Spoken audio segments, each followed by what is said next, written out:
que toi. Dans nos cœurs, il n'y a que toi. Seigneur, il n'y a que toi. Dans nos vies, il n'y a que toi. Seigneur, il n'y a que toi. Il n'y a que toi. Il n'y a que toi. Seigneur, il n'y a que toi. Pour nous aimer, il n'y a que toi. Seigneur, il n'y a que toi. Pour nous sauver, il n'y a que toi. Seigneur, il n'y a que toi. Pour nous secourir, il n'y a que toi. Saint-Esprit, il n'y a que toi. Pour nous protéger, il n'y a que toi. Seigneur, il n'y a que toi. Il n'y a que toi. Il n'y a que toi.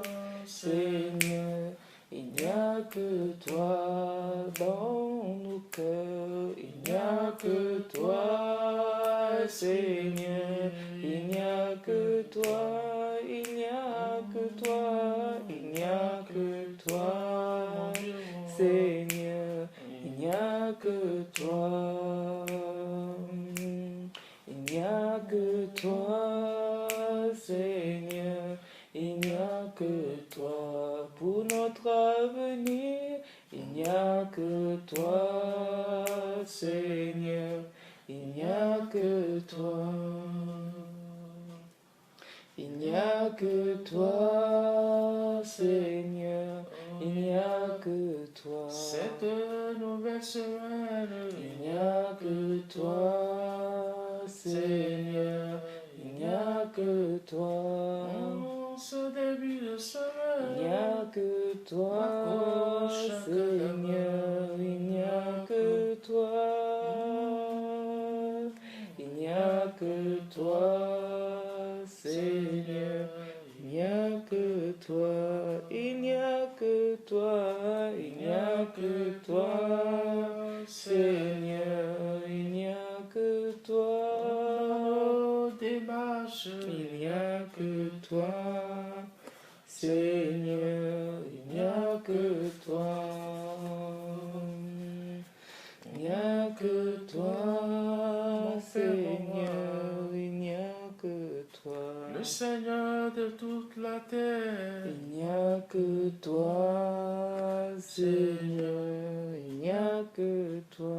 Le roi des rois, il n'y a que toi, Seigneur, il n'y a que toi. L'alpha et l'oméga, il n'y a que toi, Seigneur, il n'y a que toi.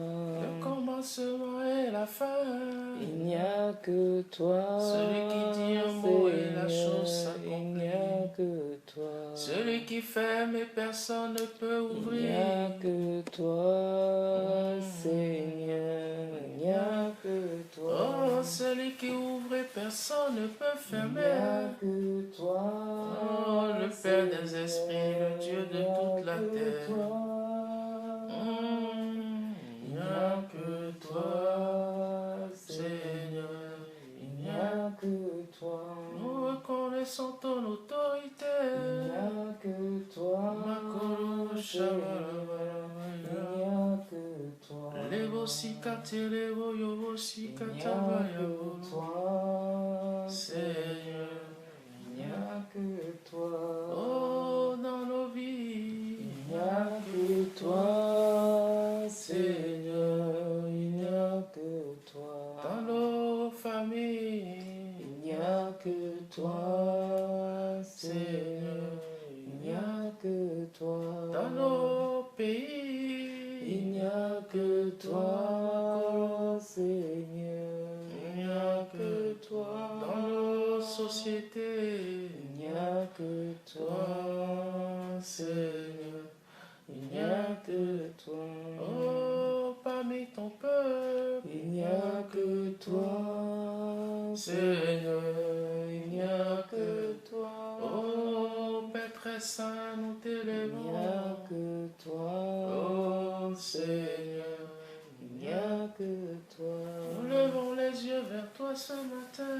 Il n'y a que toi, Makoro Seigneur, shakata il n'y a que toi. Manderebo sikata bayobo. Il n'y a que toi, Seigneur, il n'y a que toi. Parce qu'il vit, Je n'ai rien à craindre, mes lendemains sont assurés entre ses mains. Il tient ma vie pour ce temps et l'éternité. Je sais qu'il vit. Amen. Seigneur, merci, Saint-Esprit de Dieu. Nous te louons, nous te célébrons parce que tu vis. Oui, Seigneur. Nous n'avons rien à craindre, Père très saint. Nous sommes dans la joie, Seigneur, ce matin, de te louer, de te célébrer. Nous sommes dans la joie, Seigneur, de t'apporter les prémices, Seigneur, de nos voix, les prémices de nos pensées, de nos paroles, de ce jour, de ce début de semaine. C'est un privilège pour nous, Seigneur, d'avoir un Dieu, un roi qui est au-dessus des rois, un président qui est au-dessus des présidents, un chef d'État qui est au-dessus de tous les chefs d'État de la terre, un Dieu qui est tout suffisant, tout capable, un Dieu qui est au-dessus de tout, qui peut tout, qui remplit tout en nous, un Dieu qui est capable de nous combler de grâce, de nous combler de paix et de joie, un Dieu qui nous accompagne tous les jours. Seigneur, c'est un privilège pour nous ce matin de nous adresser à toi, Seigneur, de nous tourner vers toi, Seigneur, de communier avec toi, Seigneur. Oh, merci, Père très saint, pour ce jour, pour ce début de semaine, pour ce moment que nous voulons, nous partageons encore avec nos bien-aimés, Saint-Esprit de Dieu. Bénis ce temps, remplis ce temps, bénis, Seigneur, ces paroles, ces moments.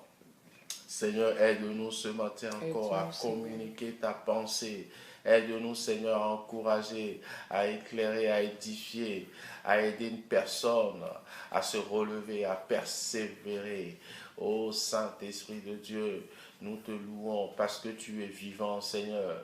Tu es vivant, Seigneur. Tu as commencé une belle œuvre dans nos vies, Seigneur Dieu, et tu la rendras parfaite, Seigneur Dieu, parce que tu es un Dieu, oh, qui commence et qui achève. Tu es un Dieu qui a les moyens d'accomplir tes rêves. Saint-Esprit de Dieu, chacun de nous, tu nous connaissais avant la fondation du monde. Tu nous as destinés. Nous sommes créés pour un but. Nous sommes sur la terre pour un but. C'est toi qui nous as mis sur ce sol. C'est toi qui nous as placés dans ce monde. Nous sommes tes rêves. Nous sommes tes ouvrages. Et nous te célébrons, nous te bénissons pour une telle œuvre, pour un chef-d'œuvre que nous sommes. Oh, merci Seigneur, parce que tu as un plan, tu as un projet pour chacun de nous. Merci Seigneur, un projet de paix, non de malheur. Tant que tu es vivant, tant que tu es sur la terre, Dieu est capable de continuer. Dieu est capable de commencer. Dieu est capable d'achever ce qu'il a commencé dans nos vies. C'est pour ça qu'il est écrit, ce n'est ni par la force, ni par la puissance, mais c'est par l'Esprit de Jésus, c'est par l'Esprit de Dieu qui travaille en nous, qui œuvre en nous. Toutes choses concourent à notre bien. Oui, merci Seigneur pour ce matin, pour ce moment. Nous sommes dans la joie, ma femme et moi, de vous accueillir comme à nos habitudes ce lundi matin dans ce moment d'adoration, de prière et de dédicace. Nous voulons ce matin vous partager une pensée que j'ai depuis plusieurs semaines sur laquelle je réfléchissais et qui est parfois de savoir parler avec sagesse, savoir parler au cœur de la personne qui a le pouvoir de décider sur votre affaire, sur votre sort. Souvent, nous les chrétiens, nous spiritualisons toutes les circonstances, toutes les situations. Nous prions dans le secret, mais parfois il y a la part de l'homme. Il y a la part qui te revient, celle que tu dois accomplir en parlant au cœur de la personne concernée par rapport à ta situation. Nous allons lire ce matin ensemble quelques exemples. Nous allons voir deux ou trois exemples si le temps nous permet rapidement. La Bible nous parle de Daniel, l'histoire de Daniel et de ses amis. Daniel, donc, le roi, nous allons lire cette histoire rapidement dans Daniel 2. Dans Daniel 2, le roi Nebuchadnezzar avait pris la décision de tuer tous les sages du royaume parce qu'il avait eu un rêve que personne ne pouvait expliquer. Et donc, Daniel va décider. Daniel, dans un premier temps, est-ce qu'on peut lire Verset Daniel 14, 2, chapitre 2, verset 14. La partie où il s'adresse à... Oui, Daniel 14, je crois. Daniel 2, verset... la partie... on lit à partir du verset 14. Alors Daniel s'adressa d'une manière prudente et sensée à Arjoc, chef des gardes du roi, qui était sorti pour mettre à mort les sages de Babylone. Il prit la parole et dit à Arjoc, commandant du roi, « Pourquoi la sentence du roi est-elle si sévère ?» Arjoc exposa la chose à Daniel. Verset 16. Et Daniel se rendit vers le roi et le pria de lui accorder du temps pour donner au roi l'explication. Ensuite Daniel alla dans sa maison et il instruisit de cette affaire Anania, Michaël et Azaria ses compagnons. Il les engageant à implorer la miséricorde du Dieu des cieux, afin qu'on ne fasse pas périr Daniel et ses compagnons avec le reste des sages de Babylone. Amen. Amen. L'expression, ce qui a toujours retenu mon attention est lorsque on dit que Daniel s'adressa avec prudence et sagesse au capitaine Arioch, chef des gardes du roi, qui s'était mis en route pour mettre à mort les sages à Babylone. Donc, Daniel était croyant. La décision du roi était extrême. Mais Daniel a décidé de parler avec habileté. Son objectif, c'était de toucher le cœur du serviteur du roi pour obtenir quelques jours afin de réfléchir sur ce rêve. Donc, en tant qu'enfants de Dieu, nous avons notre part. Parfois, nous prions pour des situations, mais nous-mêmes, nous devons prendre la décision, nous devons apprendre à utiliser la sagesse, à utiliser la parole pour parler au cœur de la personne qui a le pouvoir de décider sur ta situation. Parfois de savoir parler à la partie adverse, à la personne, à l'autorité, à ton chef de service, à ton responsable. Parfois, lorsque tu vas déposer un dossier à un entretien, parfois tu peux demander un entretien, essayer de toucher le cœur de cette personne, parce que cette personne, elle est humaine. Cette personne, elle est humaine, elle a des émotions, elle a des sentiments. Donc, parfois, dans tes démarches, tu dois réunir toutes tes paroles dans le but de toucher l'émotion de la personne. La personne est humaine, elle a des sentiments. Donc, même si elle agit en tant que comment on appelle ça? En tant que responsable personnel, mais elle a le pouvoir, elle a un pouvoir de décider. Je me rappelle, il y a quelques années, je cherchais du travail. J'étais un père de famille, j'avais des enfants. J'avais un loyer à payer. Et en plus, je venais de faire plusieurs jours de jeûne. Et j'ai été inspiré. Et je suis sorti de mon jeûne, je suis allé directement euh, à une agence de travail. Et, et donc, je suis rentré dans cette agence et la dame qui était là, elle me dit non, comme d'habitude, hein, elle me dit non, ben, il n'y a rien, c'est calme. Il n'y a rien, il n'y a pas de travail pour ce moment. Ces temps-ci, dès que nous aurons du nouveau, nous allons vous appeler. Je lui ai dit non, madame. Vous savez, madame, je suis un père de famille, j'ai 4 enfants à nourrir, j'ai un loyer. Écoutez, je suis quelqu'un, je suis un bosseur, je suis un travailleur, j'ai une voiture, j'ai un permis, je suis un bosseur. Toutes les missions qu'on me confie, je le fais toujours bien. Et moi, j'ai besoin de travailler, voyez-vous. Je lui ai montré que j'étais responsable et je lui ai montré que j'avais une famille à nourrir. Et vous savez, elle a changé d'avis sur le champ. J'ai vu très bien que ses émotions étaient touchées. Elle m'a dit, ok, elle va faire, elle verra ce qu'elle va faire. Je suis sorti de là, à peine 15 minutes de trajet. La même personne qui me disait qu'il n'y avait pas de travail, que c'était calme, la même personne m'a appelé. Elle m'a rappelé et je suis revenu et j'ai commencé le travail le lendemain. Un travail dans lequel je suis resté longtemps. Bien aimé. En tant qu'enfant de Dieu, nous devons apprendre à parler. Nous allons voir un deuxième exemple rapidement dans ce que je suis en train de partager avec vous.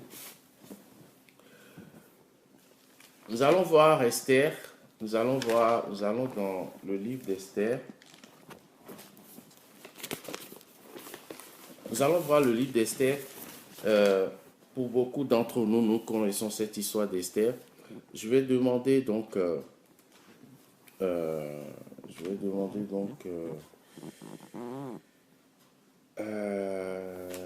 donc la reine Esther, elle est partie donc malgré l'interdiction du roi.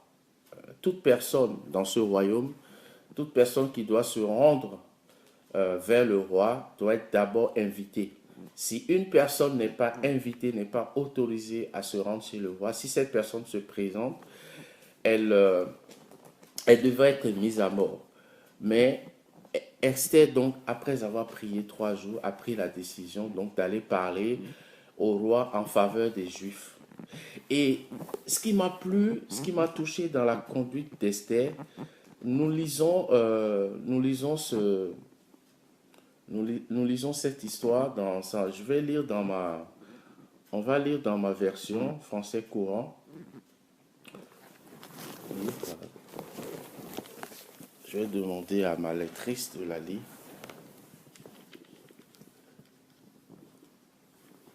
Au bout de 3 jours, Esther chapitre 4. Chapitre 4, verset 1. Au bout de 3 jours, Esther cessa de prier.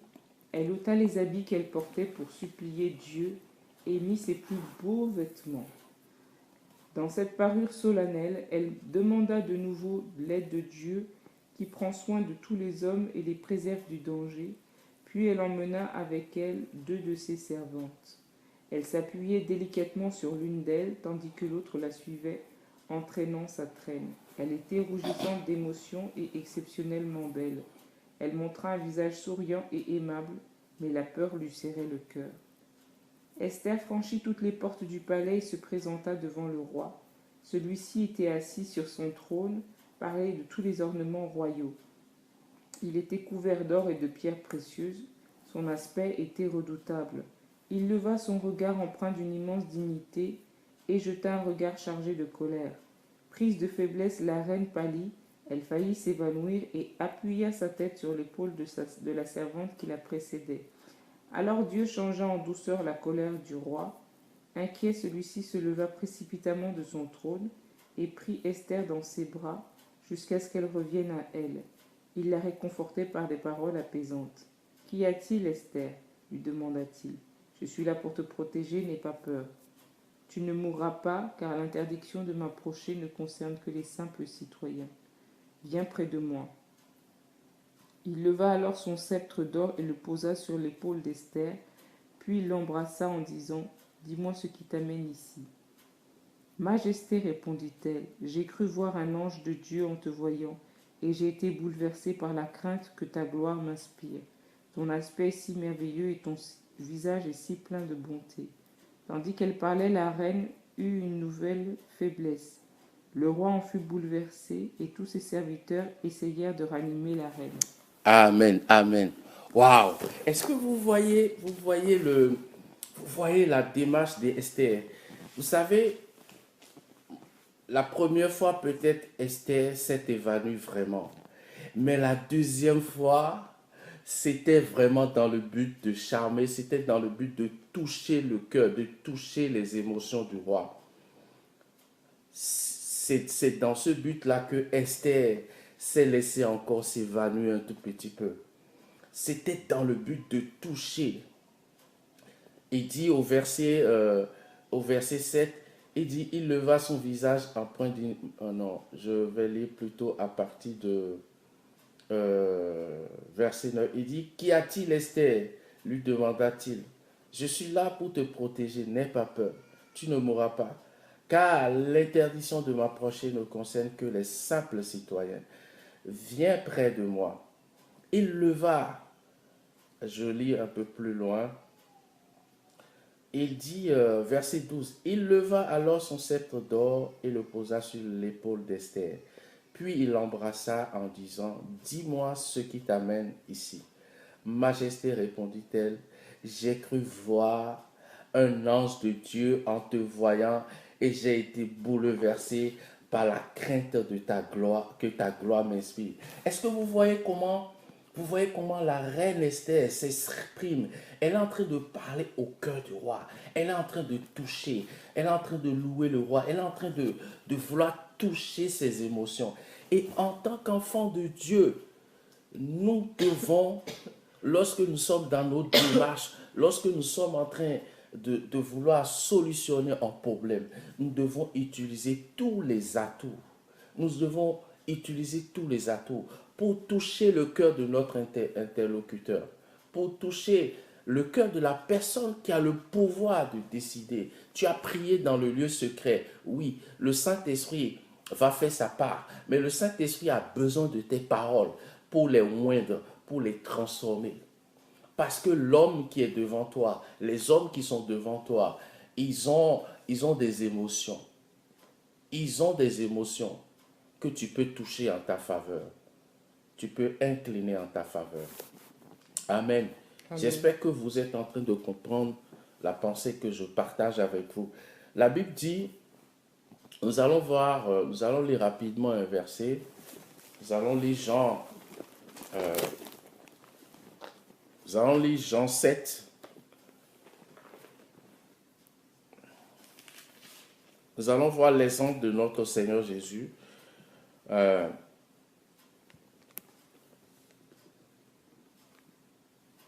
Jean 7 au verset 46. Les huissiers répondirent, « Jamais homme n'a parlé comme cet homme. » Voyez-vous? Donc les Juifs ont envoyé des huissiers pour aller, les pharisiens, les responsables du temple, ils ont envoyé des gardes pour arrêter Jésus, pour aller arrêter Jésus. Mais ces gardes-là sont venus et ils ont entendu le discours de Jésus. Ils étaient tellement convaincus, séduits par son discours qu'ils n'ont pas pu arrêter Jésus. Et ils sont repartis voir leur chef. Et leur chef leur dit, mais pourquoi n'avez-vous pas arrêté Jésus? Ils ont dit, jamais homme n'a parlé comme lui. Ça veut dire que Jésus, la plupart du temps, utilisait ses paroles pour réduire au silence ses adversaires. Et en tant qu'enfants de Dieu, nous devons apprendre à bien parler. Nous devons utiliser nos paroles pour convaincre, parfois pour toucher le cœur des émotions. Je crois que toi qui m'écoutes ce matin, qui est dans un service, qui a un problème dans un service, Je crois que tu devrais te préparer, prendre rendez-vous avec ton responsable de service ou ton directeur et parler à son cœur. Essayer de toucher ses émotions. Ne continue pas seulement à prier, prier. Dieu fait sa part, nous ferons notre part. Amen. Amen. C'est par ces paroles que je vous encourage cette semaine. Au revoir et bonne journée.